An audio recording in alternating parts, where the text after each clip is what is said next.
The transport ship shuddered as it docked with Nexus Prime. Commander Lee Hana felt the slight vibration through her boots and straightened her uniform. She had been traveling for 3 weeks to reach this place. The neutral station hung in the void between star systems like a metal flower.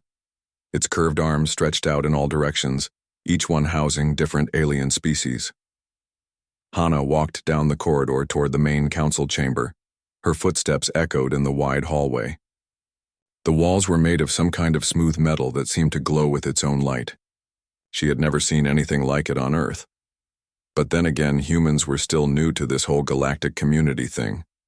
2 years ago, Earth had made first contact.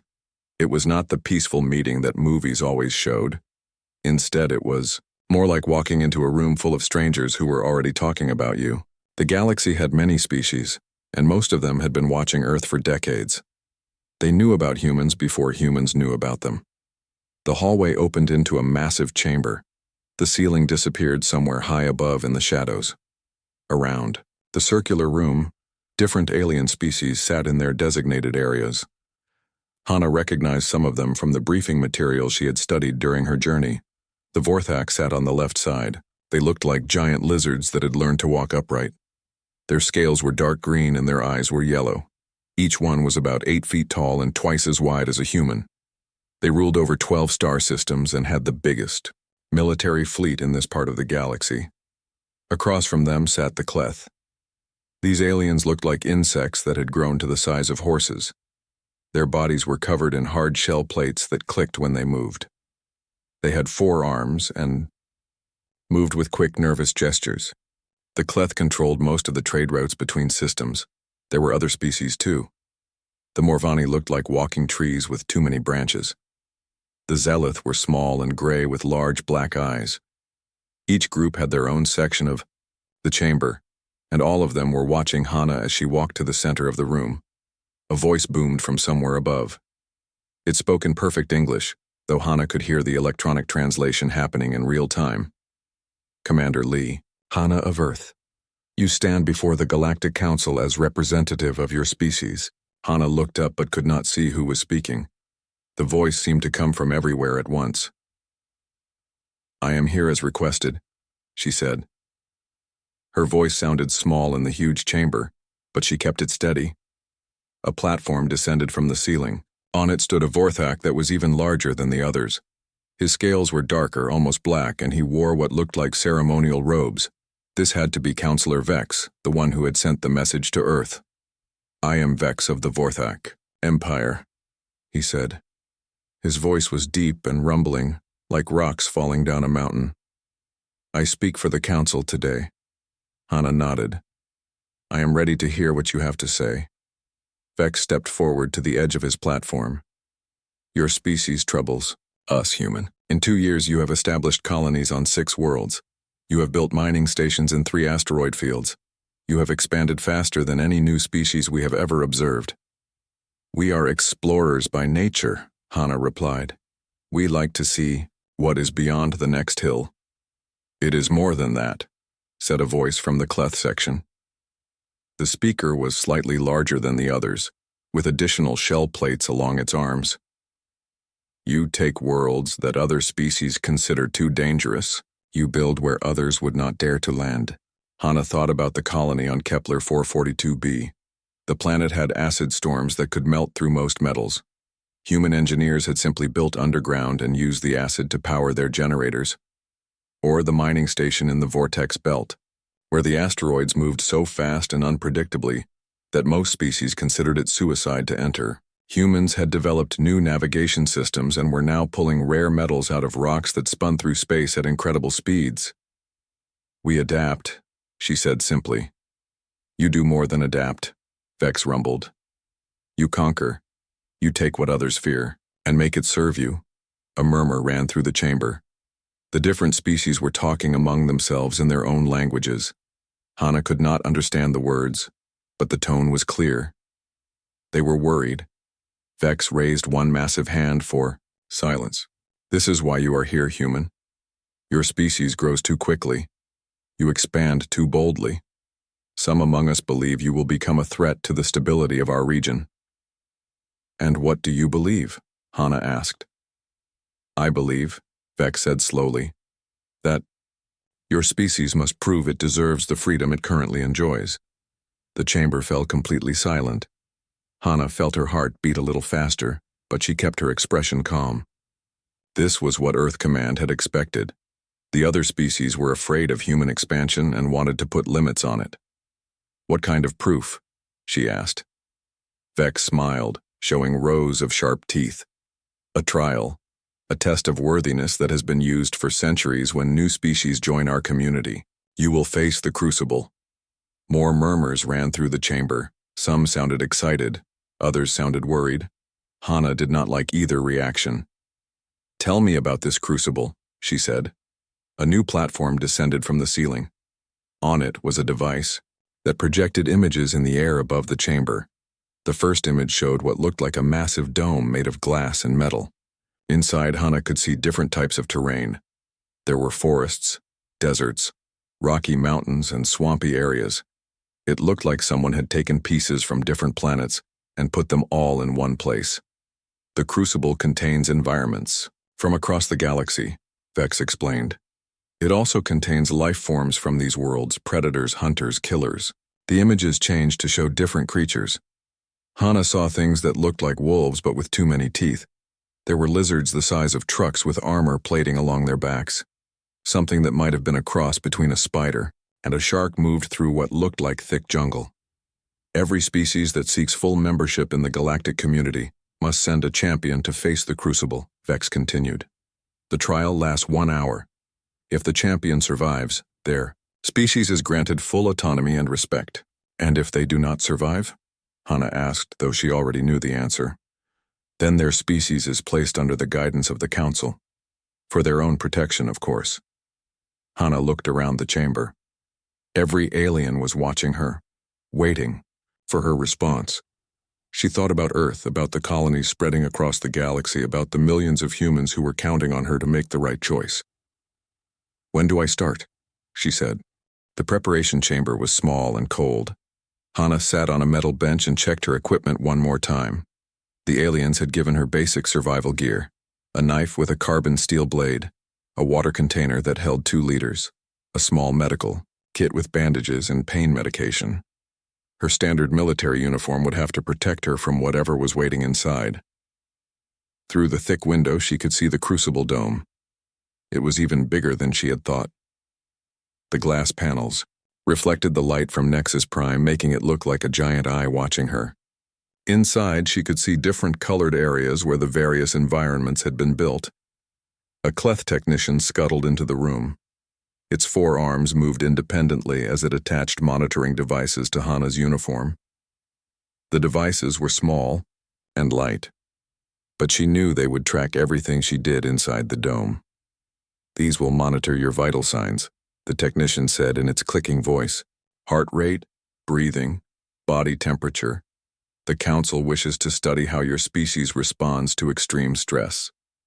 I bet they do, Hana muttered. The technician paused. You should know that the longest any champion has survived in the Crucible was 37 minutes. That was a Morvani warrior who was 12 feet tall and had natural armor plating. Hana looked at the alien. Its large black eyes reflected no emotion, but something in its voice suggested it was not trying to scare her. It was trying to warn her. What killed the Morvani? She asked. The razor claw. The technician replied. It is still in there, waiting. Before Hana could ask more questions, a loud tone echoed through the chamber. The technician quickly finished attaching the monitors and backed away. Transport to the Crucible begins now, a voice announced. The floor beneath Hana began to glow. She felt a strange tingling sensation in her arms and legs. Then the room around her faded away. She materialized inside the dome. The first thing that hit her was the smell. It was a mixture of different environments all pressed together. Wet earth from a jungle, dry dust from a desert, the sharp scent of pine trees. And underneath it all, the smell of predators. Musk and blood and something wild that made the hair on her arms stand up. Hana found herself standing on a small platform made of the same glowing metal as Nexus Prime. Around her stretched the different environments of the crucible. To her left was a dense forest with trees that had purple bark and silver leaves. To her right was a rocky wasteland dotted with caves. Straight ahead, a grassland rolled away toward what looked like mountains in the distance. Above her head, she could see the dome ceiling. It was transparent, and through it she could see the observation decks where the alien council members would be watching. Tiny figures moved behind the glass, taking their seats for the show. A holographic display appeared in front of her. Numbers counted down from 10. When they reached 0, the platform would disappear and the trial would begin. Hana used the last few seconds to plan. The forest looked dense enough to provide cover, but it would also limit her movement.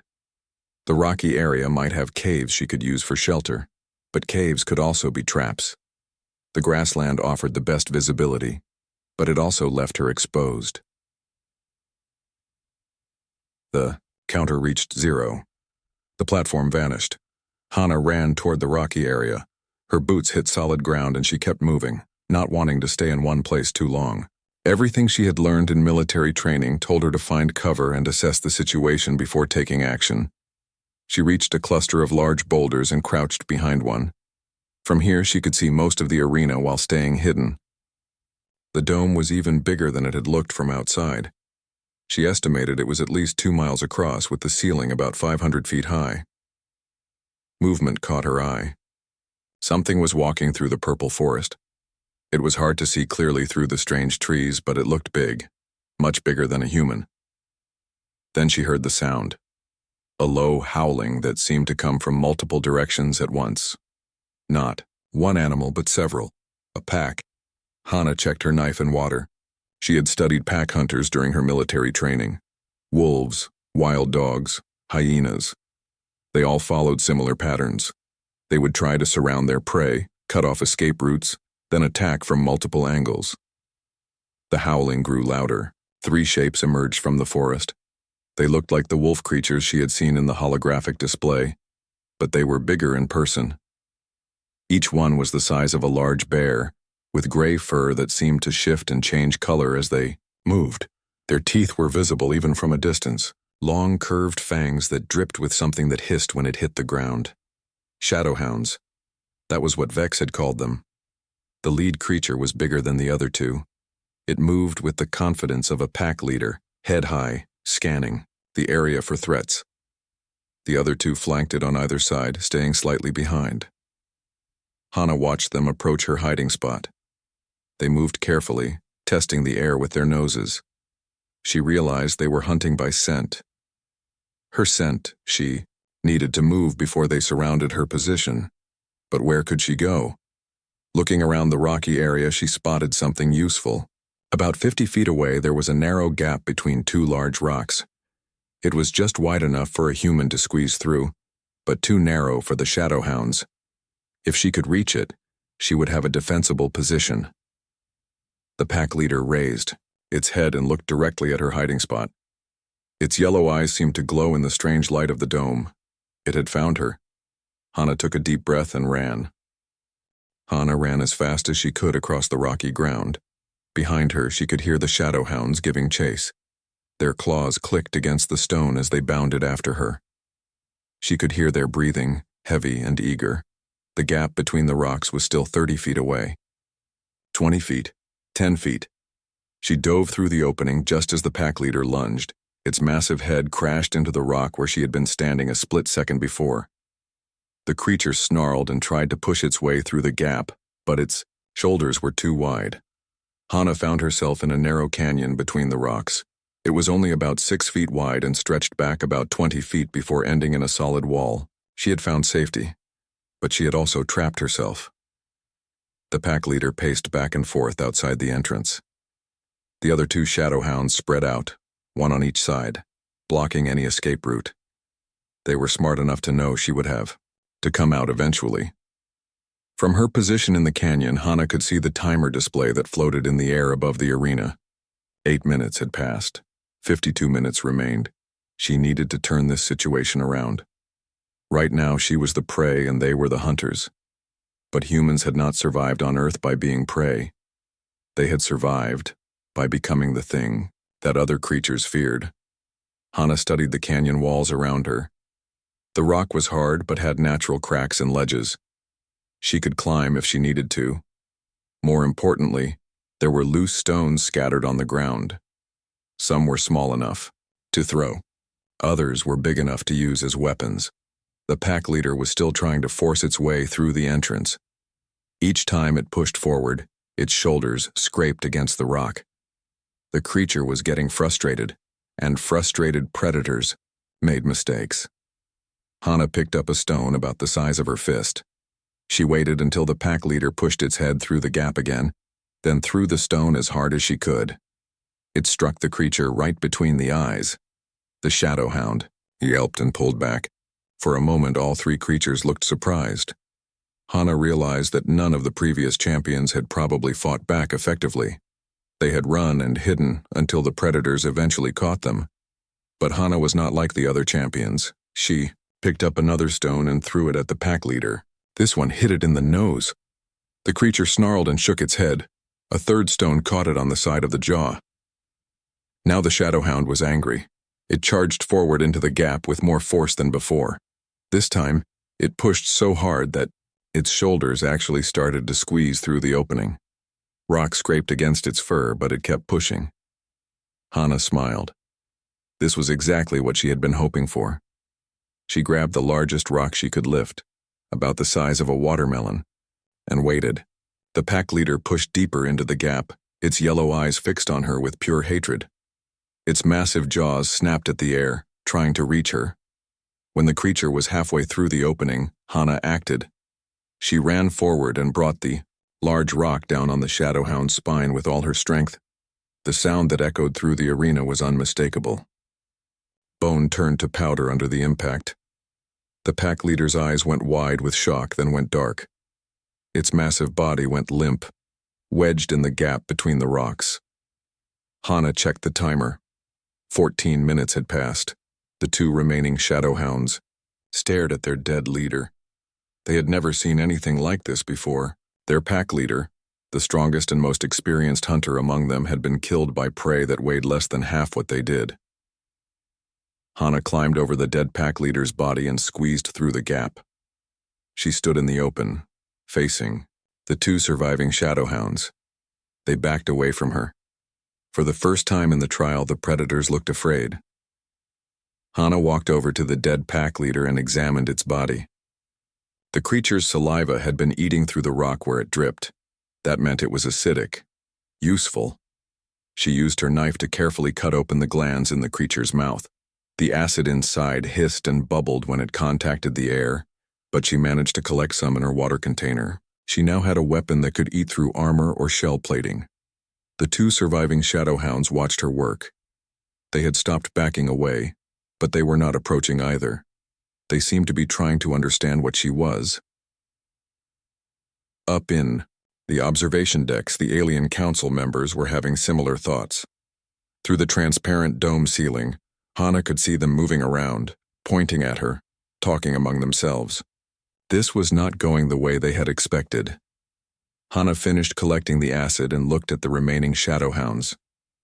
They were still dangerous, but they were also scared.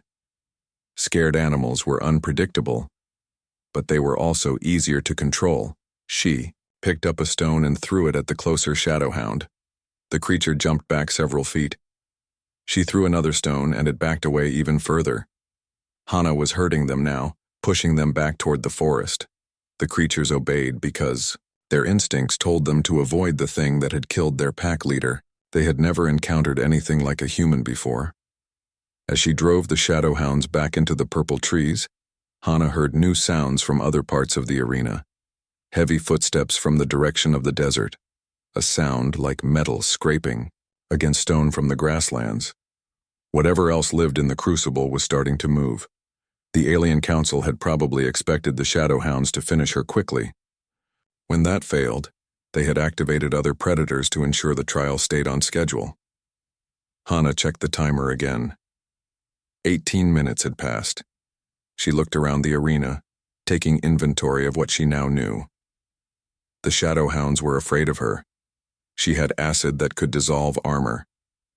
She understood the layout of the rocky area and knew where to find defensible positions. Most importantly, she understood something that the Alien Council did not. They thought they were testing her ability to survive. But Hana was not trying to survive. She was trying to win. And there was a very big difference between those two things. The heavy footsteps were getting closer. Hana moved toward the sound, using the rocky terrain to stay hidden while she scouted the new threat. Through a gap between two boulders, she saw what was making the noise. It was massive. The creature looked like a cross between a rhinoceros and a tank. Its body was covered in thick, overlapping plates that looked harder than steel. 6 legs carried its bulk across the arena floor, each step shaking the ground. 2 curved horns jutted from its head, each one longer than Hana's entire body. A thornback. She remembered it from the holographic display in the council chamber. The creature was heading straight toward her position. It moved slowly but with complete confidence. Nothing in its natural environment could threaten it, so it had never learned to be careful. That was its first mistake. Hana pulled out her water container, now filled with Shadowhound acid. She had been thinking about how to use it most effectively. The thornback's armor looked impenetrable, but armor always had weak points. Joints where the plates connected, gaps where the creature needed to bend and move. She climbed up onto a large boulder that put her about 10 feet above the arena floor. From here she could see the thornback approaching. The creature had noticed the dead Shadowhound and was investigating. It sniffed at the body with obvious confusion. When the thornback was directly below her position, Hana poured the acid onto its back. The reaction was immediate. The acid hissed and bubbled as it ate through the creature's armor plating. The thornback bellowed in pain and surprise. It spun around looking for the source of the attack, but Hana was already moving to a new position. The acid had weakened a large section of the creature's back armor. Hana could see the softer flesh underneath where the plates had been dissolved. Away. She climbed down from the boulder and approached the injured creature. The thornback saw her coming and charged. 6 legs churned as it built up speed. The ground shook under its weight. Those curved horns were aimed directly at her. Hana waited until the last possible second, then dove to the side. The creature's momentum carried it forward into the boulder she had been standing behind. The impact was tremendous. Rock cracked and crumbled under the force, but the thornback was now stuck. Its horns had punched deep into the rock and gotten wedged there. The creature thrashed and struggled, but it could not pull free. Hana walked calmly to the creature's exposed back where the acid had eaten away the armor. She raised her knife and drove it deep into the soft flesh. The thornback's struggles grew weaker, then stopped entirely. She checked the timer. 23 minutes had passed. Up in the observation decks, she could see more movement among the Alien Council members. Some of them had left their seats and were talking urgently to technicians. Others were pointing at displays that she could not see from her position. Something was wrong. Or rather, something was not going according to their plan. A new sound echoed across the arena. It was electronic, like a computer making an announcement. Hana could not understand the alien language being spoken, but the tone was clear. It was an emergency override. Suddenly, creatures began emerging from all parts of the crucible at once. From the forest came a pack of cat-like predators with silver fur and retractable claws. From the desert emerged something that looked like a giant scorpion, with crystal spikes along its tail. From the grasslands came a swarm of flying creatures that moved like a dark cloud across the arena. The Alien Council had abandoned their careful schedule. They were releasing everything at once. Hana realized what had happened. The trial was supposed to be predictable. Previous champions had followed expected patterns. They ran, they hid, they were eventually caught and killed. The predators were released in a specific order to create maximum drama for the watching aliens. But Hana was not following the script. She was killing the predators instead of being killed by them. This was supposed to be impossible. So the council had decided to end the trial quickly by overwhelming her with numbers. Hana looked around the arena, counting the creatures converging on her position. At least 15 different species, maybe 20. Some she recognized from the holographic display. Others were completely new, Any normal person would have been terrified. Any reasonable person would have looked for a place to hide and hoped the hour ran out before they were found. But Hannah smiled. This was exactly the kind of problem humans were built to solve. She grabbed several of the Thornback's armor plates that had been loosened by the acid. They were heavy but would make excellent shields. She also cut away strips of the creature's hide, which was tough and flexible. With her knife, she quickly fashioned a crude harness that let her carry multiple weapons and tools. The silver cats reached her first. They moved like earth leopards, fast and silent, trying to surround her position. But Hannah had fought in urban combat zones where enemies came from every direction. She knew how to use terrain to limit the angles of attack. She positioned herself with her back to a large rock formation, forcing the cats to approach from the front. When they leaped, she used the Thornback's armor plates as shields, deflecting their claws while striking back with her knife. The first cat died quickly, its throat opened by a precise cut. The second hesitated when it saw its packmate fall, and that hesitation cost it its life. The third cat tried to retreat, but Hannah had already learned to predict their movement patterns. The crystal scorpion arrived while she was finishing off the cats. Its stinger whipped toward her with incredible speed, but she rolled behind the dead Thornback's body. The stinger punched through the creature's thick hide but got stuck. While the scorpion struggled to free its weapon, Hannah climbed onto its back. The creature's crystal spikes were sharp, but they also provided good handholds. She drove her knife between two segments of its shell, finding the nerve cluster that controlled its movements. The flying creatures arrived in a dark swarm, but Hannah was ready for them too. She had noticed that they moved as a group, turning and diving in unison. That meant they were following a leader somewhere in the swarm. She picked up pieces of broken crystal from the dead scorpion and threw them into the swarm with deadly accuracy. When she hit the leader, the entire group scattered in confusion. More creatures kept coming, but now Hannah was in her element. Each kill provided new tools and weapons. Each victory taught her something new about how the arena worked. The alien council had made a critical error. They thought overwhelming her with numbers would end the trial quickly. Instead, they had given her exactly what she needed to turn the crucible into her personal hunting ground. 40 minutes had passed when the crucible fell silent. Hannah stood in the center of the arena, surrounded by the bodies of creatures that had terrorized champions from dozens of different species. Her uniform was torn and stained with blood that was not her own. She had fashioned armor from thornback plates and weapons from crystal scorpion spikes. Around her waist, she carried containers filled with various acids and toxins harvested from her kills. She was no longer the same person who had entered the dome 40 minutes ago. She had become something new, something the galaxy had never seen before. The silence stretched on. No new creatures emerged from the different environments. Hannah could hear only her own breathing and the distant hum of the dome's life support systems. Through the transparent ceiling, she could see chaos in the observation decks. Alien council members were moving frantically, pointing at displays and arguing among themselves. Some were standing at the windows, staring down at her with what looked like shock. Then she heard it, a sound that made every instinct she had developed. Over 40 minutes screamed danger. It was soft at first, almost like breathing, but wrong somehow. Too deep, too deliberate. It came from everywhere and nowhere, echoing off the dome walls in a way that made it impossible to locate the source. The remaining shadowhounds, the ones she had driven back into the forest, suddenly bolted from their hiding places. They ran, past her without even glancing in her direction, desperate to reach the far side of the arena. Other smaller creatures that had been hiding began to move as well, all fleeing toward the edges of the dome. Even the predators were afraid of whatever was coming. A section of the arena floor began to rise. Hidden mechanisms revealed a chamber that had been buried beneath the ground. The breathing sound grew louder as something climbed up from the depths.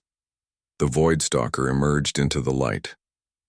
Hannah had seen its image in the holographic display, but seeing it in person was different. The creature was about the size of a large horse, but it moved with fluid grace that suggested it was much stronger than it looked. Its body was covered in what looked like black scales, But as it moved, the scales seemed to shift and change. Sometimes they looked like metal, sometimes like stone, sometimes like materials that had no name. The creature's head was the worst part. It was roughly humanoid in shape, but wrong in every detail. Too many joints in the neck, eyes that reflected light like mirrors, a mouth that was too wide and filled with teeth that seemed to be made of the same shifting material as its scales. This was the thing that had killed the 12-foot-tall Morvani warrior with natural armor plating. This was the Crucible's ultimate predator. The Void. Stalker looked directly at Hana. Its mirror eyes reflected her image back at her, but somehow wrong. Distorted, like she was seeing herself through water. Then it spoke. "Interesting," it said in perfect English. Its voice sounded like her own voice, but coming from someone else's throat. "You are not like the others." Hana gripped her knife tighter. "No, I am not." The others ran. They hid. They begged. The creature took a step closer. As it moved, its scales shifted to match the color and texture of the ground beneath its feet. "You killed instead. I did what I had to do." The Void Stalker tilted its head, studying her. "I have consumed the essence of 47 champions, warriors from every corner of the galaxy. Each one believed they were strong." It took another step. Now Hana could see that its teeth were not just made of shifting material. They were made of bone and metal and crystal. Fragments of every creature it had ever killed, incorporated into its own body. "I can become stronger than any of them," the creature continued. "I can adapt their abilities, their knowledge, their instincts. That is why I am the final test." Hana understood. This was not just a predator. It was an adaptive predator. Every kill made it more dangerous. Every victory taught it new ways to hunt and kill. "What makes you think I will be any different?" she asked. The Void Stalker smiled, showing all those recycled teeth. "Because you are already different. You think like a predator, but you were born as prey. That combination has never existed before." It crouched, preparing to spring. "I am very curious to see what I will become after I consume you." The creature leaped, but Hana was not there when it landed. She had rolled to the side, coming up near, the body of the dead Thornback. The Void Stalker spun around faster than anything that size should have been able to move. "Clever," it said. "The Morvani tried that too." It charged again, but this time Hana was ready. She had been watching its movement patterns, studying the way it adapted. The creature was incredibly dangerous, but it was also predictable in some ways. It relied on its ability to become stronger than its opponents. That was its weakness. Hana did not try to be stronger than the Void Stalker. Instead, she became something it could not adapt to. She became unpredictable. She threw a crystal spike, not at the creature, but at the wall behind it. The spike shattered against the dome, sending fragments in all directions. While the Void Stalker was dodging the debris, Hana was already moving to a new position. She poured acid on the ground in a specific pattern, creating a barrier that would eat through the creature's feet if it stepped wrong. Then she climbed onto a pile of dead creatures, giving herself a height advantage. The Void Stalker approached cautiously. It had adapted the Crystal Scorpion's defensive spikes and the silver, cat's enhanced reflexes. It was becoming more dangerous with each passing second. But Hana was not trying to match its strength. She was doing something no previous champion had ever done. She was thinking 3 moves ahead. When the creature finally attacked, Hana was not where it expected her to be. She was not using the weapons it had seen her use before. She was not following any pattern it could learn from. She was being human. And for the first time in its existence, the Void Stalker could not adapt fast enough to keep up. The timer showed 58 minutes when Hana drove her knife through the Void Stalker's skull. The creature had been adapting, becoming stronger and faster with each exchange. But adaptation took time, and Hana had not given it time. Every time, it learned one of her tactics. She abandoned that tactic and used something completely different. The final blow came when the Void Stalker tried to predict her next move based on everything it had learned about human behavior. It positioned itself to counter what logic said she should do next. But Hana did the illogical thing instead. She attacked from an angle that put her at a disadvantage. using a weapon that was less effective than others she had available. The creature could not adapt to something that made no tactical sense. The knife punched through its skull and into whatever served as its brain. The Void Stalker's mirror eyes went dark. Its body collapsed to the arena floor. For a moment, the crucible was completely silent. Then the timer hit 60 minutes. The trial was over. But Hana did not stop. She continued moving through the arena, hunting down the remaining creatures that had fled to the edges of the dome, the shadow hounds that had hidden in the forest, the small scavengers that had been waiting for scraps, everything that still lived in the crucible. She was not satisfied with mere survival. She wanted total dominance. Up in the observation decks, the alien council members watched in stunned silence as their ultimate test became a slaughter. Champion after champion had died in this arena, killed by creatures that were now fleeing from a single human. Counselor Vex stood at the observation window, his massive hands pressed against the glass. His yellow eyes tracked Hana's movement as she systematically cleared the arena of all life. "How long since the trial officially ended?" he asked quietly. 17 minutes, replied a technician. "And she shows no signs of stopping?" "No, counselor. Her vital signs indicate she is not tired, not stressed. She appears to be enjoying herself." Vex felt a chill run down his spine. In all his centuries of life, through all the trials he had witnessed, he had never seen anything like this. Previous champions had either died quickly or survived by hiding until the time ran out. None had ever turned the crucible into their personal hunting ground. "Counselor?" said another voice. Vex turned to see Representative Klin of the Cleth approach. The insect-like alien's shell was clicking nervously. "We need to discuss the implications of this trial." "What implications?" Vex asked, though he was beginning to understand. "This human has demonstrated combat effectiveness beyond anything in our records. She killed the Void Stalker. She dominated predators that have eliminated champions from 47 different species." Klin's forearms gestured frantically. "We designed this trial to test survival. She has turned it into a demonstration of superiority." Through the window, they watched Hana corner the last group of hiding creatures. These were small, harmless scavengers that posed no threat to anyone. But she killed them anyway, with the same methodical efficiency she had shown throughout the trial. "The question," Klin continued, "is what we do with this information." Other council members had gathered. Around them, representatives from a dozen different species, all watching the human below with expressions that ranged from awe to terror. "We vote," Vex said finally. "The trial is complete. Earth's champion has survived the required time. We must decide whether to grant humanity full autonomy or place them under council oversight." "After what we have just witnessed?"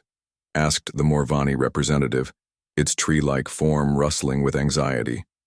"After seeing what a single human can do when pressed?"